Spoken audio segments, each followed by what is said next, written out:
आई थी जिसका नाम था फटा पोस्टर निकला हीरो। और आज बिहार की राजनीति में जब महागठबंधन का पोस्टर फटा तो उसमें से तेजस्वी यादव की फोटो निकली।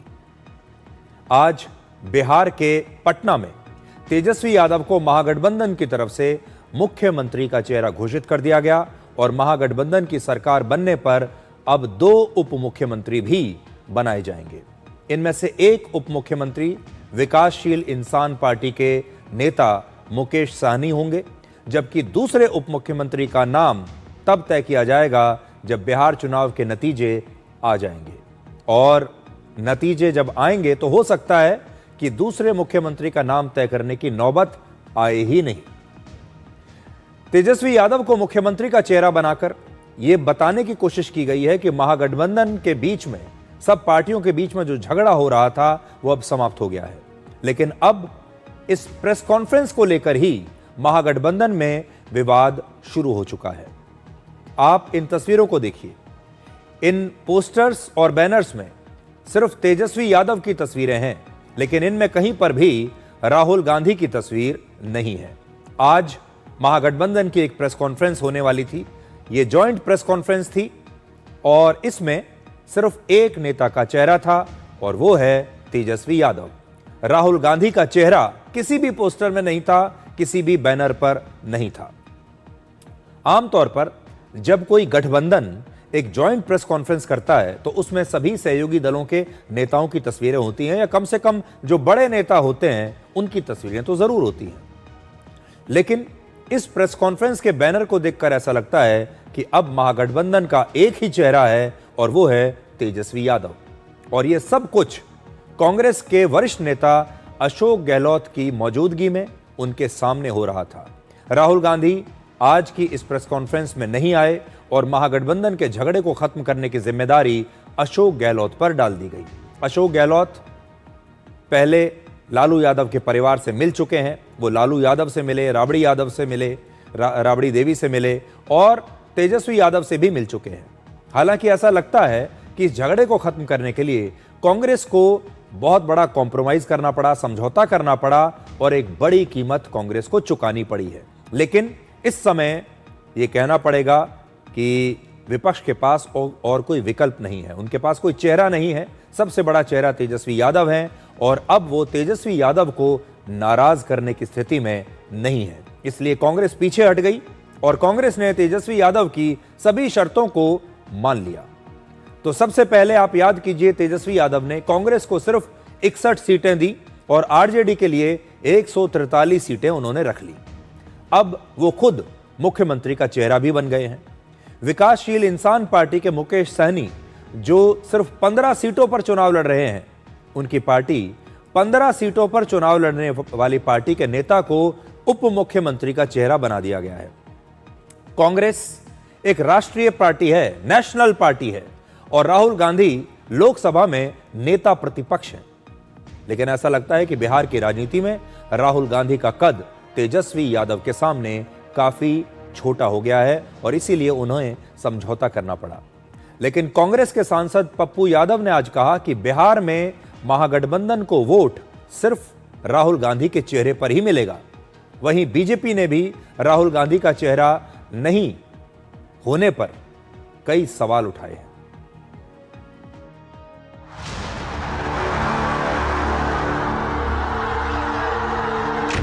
राहुल गांधी की तस्वीर पर ही वोट पड़ने हैं, किसी और तस्वीर पर वोट नहीं पड़ने।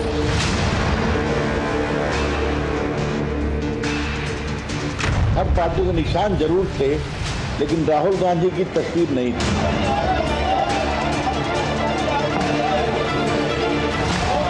तेजस्वी की परछाई भी अगर गलत काम करेगी तो उसको भी तेजस्वी सजा दिलाने का काम करेगी।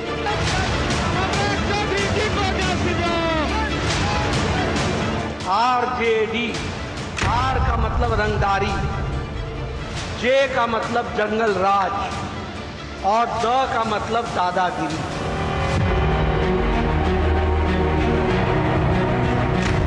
पिछला गठबंधन आपका लोकल था, महागठबंधन।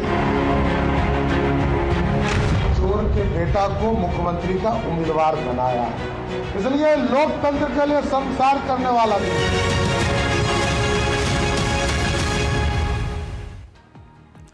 आज इतना मैं जरूर कहना चाहूंगा कि तेजस्वी यादव भले ही महागठबंधन के सबसे बड़े नेता हैं, बिहार में तो सबसे बड़े चेहरा उनका है ही, बिहार में वो सबसे बड़े नेता भी हैं और विपक्ष के पास उनके अलावा कोई और विकल्प नहीं है बीजेपी के सामने, नीतीश कुमार के सामने उतारने का। लेकिन गठबंधन की कुछ मर्यादाएं होती हैं, दोस्ती की कुछ मर्यादाएं होती हैं और ये मर्यादा कहती है कि अपने पार्टनर का भी सम्मान करना चाहिए। राहुल गांधी बिहार में चुनाव प्रचार करने के लिए आए, उन्होंने लगातार तेजस्वी यादव के साथ जीप में खड़े होकर अलग अलग जगहों पर चुनाव प्रचार किया। अपना जो प्रभाव है उनका, उसे वो चुनाव प्रचार में लेकर आए। राहुल गांधी खुद भी प्रभावशाली हैं। एक बहुत बड़ा सेक्शन है मीडिया का जो राहुल गांधी को लगातार कवर करना चाहता है। कांग्रेस के जितने भी समर्थक पत्रकार हैं वो लगातार राहुल गांधी की वजह से ही तेजस्वी यादव को इतनी जगह दे रहे हैं हेडलाइंस में। कांग्रेस का एक बहुत बड़ा इकोसिस्टम है, मीडिया में भी है और बाहर भी है, और वो सारा इकोसिस्टम, वो सारा प्रभाव, वो सारी ताकत राहुल गांधी तेजस्वी यादव के इस चुनाव प्रचार में लेकर आए। वोट उनके पास हो या ना हो, लेकिन उनका जो प्रभाव है, उनका जो इकोसिस्टम है, वो जरूर उन्होंने तेजस्वी यादव को दिया है, जिसका तेजस्वी यादव को फायदा हुआ। इसे आप राहुल गांधी की या कांग्रेस पार्टी की सॉफ्ट पावर कह सकते हैं।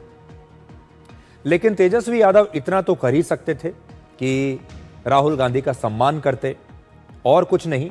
सीटें उनकी पसंद की नहीं दी, उनसे और किसी बात पर चर्चा नहीं की, उन्हें और कुछ नहीं दिया, लेकिन सम्मान तो दे सकते थे। और सम्मान कैसे होता? कम से कम पोस्टर पर अपनी जगह, अपने बराबर में फोटो ही लगा देते। वैसे तो राहुल गांधी की फोटो बड़ी होनी चाहिए और तेजस्वी यादव की फोटो छोटी होनी चाहिए थी, लेकिन कम से कम फोटो तो होती। लेकिन तेजस्वी यादव ने राहुल गांधी को यह सम्मान भी नहीं दिया। पप्पू यादव का जो बयान अभी आपने देखा, उससे ऐसा लगता है कि कांग्रेस के नेता नाराज हैं। कांग्रेस के नेताओं को यह बात अच्छी नहीं लगी कि हमारे नेता राहुल गांधी का सम्मान नहीं किया गया, और ऐसा लगता है कि आने वाले दिनों में महागठबंधन के बीच यह विवाद और बढ़ सकता है। यानी ये जो खटास है, यह अभी से पैदा हो गई है। हालांकि विवाद आज कांग्रेस पार्टी के अंदर भी देखने को मिला। जब प्रेस कॉन्फ्रेंस समाप्त करके कांग्रेस महागठबंधन में एकजुटता दिखाने की कोशिश कर रही थी, कांग्रेस के नेता जब यह कह रहे थे कि ठीक है, हमें सब मंजूर है, हमें तेजस्वी यादव मंजूर हैं, उसी समय प्रेस कॉन्फ्रेंस के स्थल से केवल 5 किलोमीटर दूर कांग्रेस के मुख्यालय में कांग्रेस के ही लोग, कांग्रेस के ही नेता और कार्यकर्ता विरोध प्रदर्शन कर रहे थे। कांग्रेस के कार्यकर्ता ये प्रदर्शन बिहार कांग्रेस के प्रभारी और बिहार कांग्रेस के अध्यक्ष के खिलाफ कर रहे थे। तेजस्वी यादव के नाम की घोषणा के बाद अब विपक्ष चुनाव प्रचार में लालू यादव के जंगल राज को भी मुद्दा बना रहा है। लेकिन अभी आपने जो तस्वीरें देखी, ये कांग्रेस के लिए बहुत चिंता की बात है, और कांग्रेस के जो नेता हैं, कांग्रेस के जो कार्यकर्ता हैं, अपने ही नेताओं से नाराज हैं। जिस प्रकार से कांग्रेस ने टिकट बांटे हैं, उससे ही नाराज हैं। अब राहुल गांधी आप देखिए मुद्दा बना रहे हैं वोट चोरी का, और वो लगातार एक शब्द का इस्तेमाल करते हैं, वोट चोर। लेकिन यहां पर जो प्रदर्शन हो रहा था, उसके बैनर पर लिखा है टिकट चोर। तो इससे आप कांग्रेस की अंदरूनी जो स्थिति है वो समझ सकते हैं। पीछे राजीव गांधी की तस्वीर लगी हुई है, देखिए सोनिया गांधी की तस्वीर पीछे लगी हुई है, और कांग्रेस के लोग कह रहे हैं टिकट चोर, बिहार छोड़। तो अपनी ही पार्टी से कांग्रेस के कार्यकर्ता कितने नाराज हैं, कितने निराश हैं, ये आपको यहां पर पता चलेगा इससे, और ये कांग्रेस के लिए अच्छा संकेत नहीं है। लेकिन महागठबंधन ने यह तय किया है कि वो जंगल राज का जो चुनाव प्रचार है उनके खिलाफ, उसको कैसे वो सामना उसका करेगा। बीजेपी पूरी कोशिश कर रही है कि वो बिहार के लोगों को लालू यादव के दौर का अपराध और उस दौर का जंगल राज याद दिलाए, और बार बार चुनाव प्रचार में कहा जा रहा है कि तेजस्वी यादव पर भ्रष्टाचार के केस अब भी चल रहे हैं। लैंड फॉर जॉब्स घोटाले में वो फिलहाल जमानत पर है। ऐसे में बिहार चुनाव में भ्रष्टाचार एक बड़ा मुद्दा बन सकता है, और तेजस्वी यादव ने आज भरोसा दिलाया कि महागठबंधन की सरकार बनने के बाद भ्रष्टाचार और अपराध खत्म कर दिए जाएंगे। ये आपको किसी चुटकुले की तरह लगेगा, किसी जोक की तरह लगेगा, जैसे किसी ने आपके साथ कोई बड़ा मजाक किया है। बीजेपी बिहार की जनता को तेजस्वी यादव पर लगे भ्रष्टाचार के आरोपों को भूलने नहीं दे रही है। वो कहती है कि इन आरोपों को आपको लगातार याद रखना होगा। अब आप देखिए दोनों पक्ष क्या कहते हैं। जो उम्मीद, जो विश्वास आप लोगों ने हम पे जताया है, उस उम्मीद पर हम जरूर खरे उतरेंगे और मिल करके जो डबल इंजन की सरकार है, एक इंजन भ्रष्टाचार में है, एक इंजन अपराध में है, ऐसी 20 साल पुरानी निकम्मी सरकार को हम लोग उखाड़ करके फेंकेंगे। हम अपने बिहार के लोगों से कहना चाहते हैं, करप्शन से तेजस्वी कभी भी कॉम्प्रोमाइज नहीं करेगा और लॉ एंड ऑर्डर से कभी कोई भी अपराधी कितना बड़ा से बड़ा क्यों ना हो, तेजस्वी उसको बख्शने का काम नहीं करेगा। तेजस्वी की परछाई भी अगर गलत काम करेगी तो उसको भी तेजस्वी सजा दिलाने का काम करेगा। ये मेरा संकल्प है और एक नया बिहार हम लोग जो है बनाने का काम करेंगे। अब तो सत्ता में एक भ्रष्टाचारी का बेटा बनने का सपना देख रहा है। ये तो चोरी के आरोप में जो व्यक्ति पंजीकृत अपराधी हो चुका हो, उसको चोर के बेटा को मुख्यमंत्री का उम्मीदवार बनाया है। इसलिए लोकतंत्र के लिए शर्मसार करने वाला दिन है कि लालू प्रसाद जी जैसा भ्रष्ट आदमी के परिवार को सत्ता के लिए महागठबंधन ने समर्थन देने का काम किया है।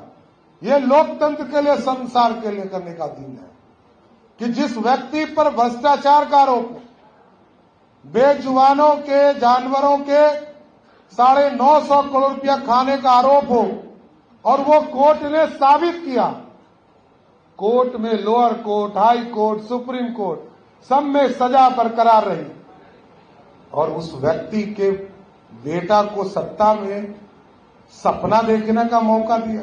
ये लोकतंत्र के लिए शर्मसार है।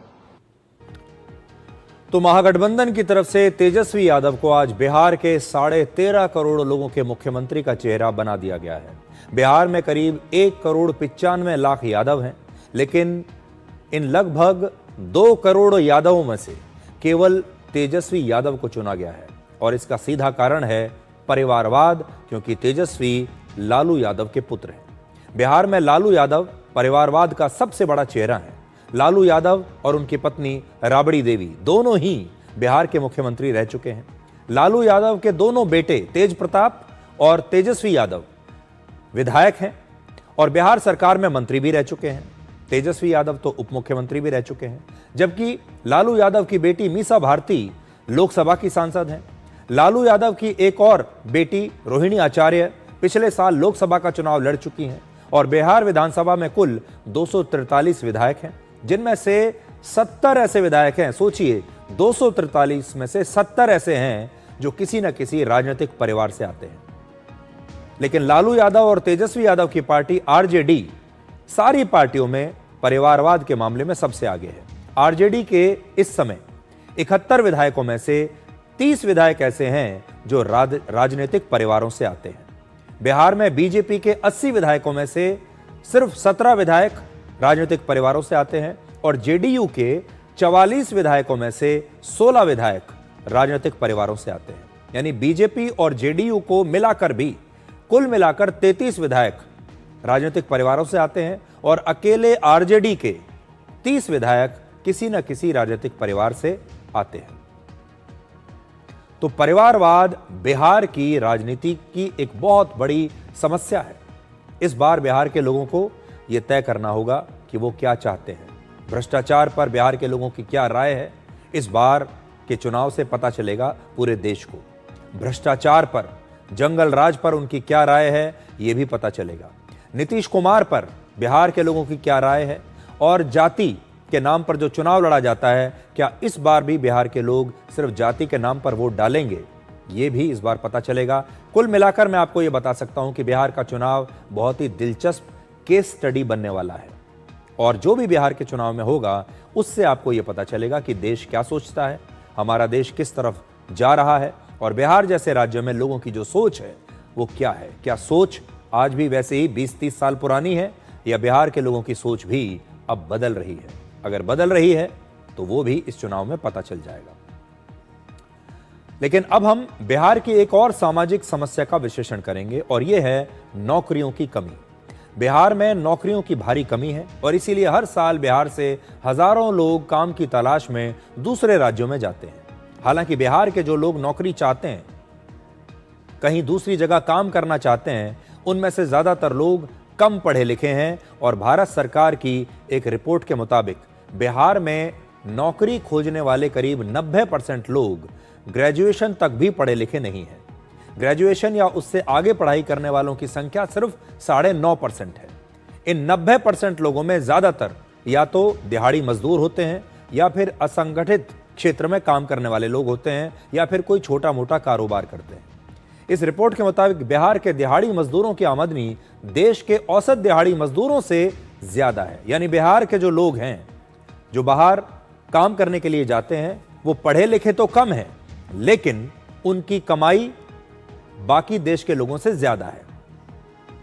तो यहां पर आप ये देख लीजिए कि कुछ ना कुछ बात तो बिहार के लोगों में होगी कि पढ़ाई के मामले में तो वो बाकी के देश के लोगों से पीछे हैं। पढ़ाई उनकी कम है लेकिन पैसा वो ज्यादा कमाते हैं, आमदनी उनकी बाकियों से ज्यादा है। अब उस सवाल को हम डिकोड करेंगे जो हर क्रिकेट प्रेमी के मन में